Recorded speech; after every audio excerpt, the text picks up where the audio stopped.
Hello viewers, welcome to my channel Bangla review. এই ঈদে অপূর্ব এবং তাসনিয়া ফারিনের একটি নতুন নাটক আসতে চলছে। নাটকটির নাম হচ্ছে হাউসইট। হাউসইট নাটকটির ট্রেইলার ইতোমধ্যে বের হয়ে গিয়েছে। আপনারা চাইলে নাটকটির ট্রেইলারটি সার্চ দিয়ে দেখতে পারেন। হাউসইট নাটকটির ট্রেইলারটি যদি কেউ দেখে থাকেন তাহলে অবশ্যই কমেন্ট করে জানাবেন যে নাটকটির ট্রেইলারটি আপনাদের কেমন লেগেছে। হাউসইট নাটকটির ট্রেইলারটি এমনভাবে তৈরি করা হয়েছে মনে হচ্ছে এটি নাটক না, এটি একটি মুভি। নাটকটি এমনভাবে তৈরি করা হয়েছে যে এটি একটি মনে হচ্ছে রোমান্টিক মুভি। আপনারা ট্রেইলারটি দেখলে অবশ্যই বুঝতে পারবেন যে নাটকটির কাহিনীটি কেমন হতে চলছে। তারপর আমি আপনাদের একটু নাটকটির কাহিনীটি কেমন হবে তা আপনাদের বলে দিচ্ছি। হাউসইট নাটকটির ট্রেইলারটিতে দেখানো হয়েছে প্রথমেই বরিশালের কীর্তনখোলা লঞ্চ, যেখানে নায়িকার সাথে নায়কের প্রথম দেখা হয়। নায়কের সাথে তার বন্ধু থাকে। নায়িকার সাথে নায়কের তুমুল ঝগড়া হয় কোনো একটা বিষয় নিয়ে, তাদের মধ্যে অনেক কথা কাটাকাটি হয়। পরে আবার নায়ক নায়িকা লঞ্চের মধ্যে একটি রুমে করে ঢাকায় আসে।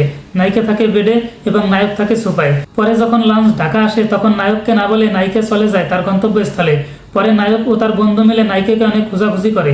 পরে নায়ক নায়িকার খোঁজ পাবে, কিন্তু তাও শুনতে পাবে যে নায়িকাকে কেউ কিডন্যাপ করে নিয়েছে। পরে নায়ক ও তার বন্ধু মিলে নায়িকাকে কিডন্যাপারের হাত থেকে বাঁচিয়ে আনে। কিডন্যাপারের গুন্ডাদের সাথে নায়কের অনেক মারামারি হয়। তারপরে নায়িকা ও নায়কের মিল হয়। এই সব কাহিনী আপনারা হাউসইট নাটকটিতে দেখতে পারবেন।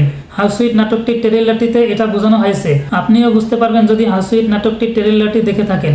না দেখলে অবশ্যই দেখে আসবেন। নাটকটির ট্রেইলারটি দেখে মনে হচ্ছে না যেটা একটি নাটক।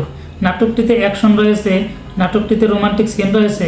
নাটকটি দেখে মনে হচ্ছে এটি একটি রোমান্টিক মুভির মতন। ট্রেইলারটি দেখে মনে হচ্ছে এটি একটি রোমান্টিক মুভির ট্রেইলার, কিন্তু এটি মুভি না, এটি একটি নাটক। নাটকটি আপনারা ঈদের দিন দেখতে পারবেন। ইতোমধ্যে বঙ্গ ইউটিউব চ্যানেলে হাউসইট নাটকটির টিকিটও বিক্রি হচ্ছে।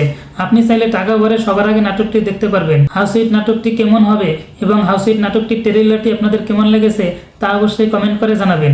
এবং সব ধরনের নাটকের আপডেট পেতে চ্যানেলটি সাবস্ক্রাইব করে পাশে থাকবেন। ধন্যবাদ।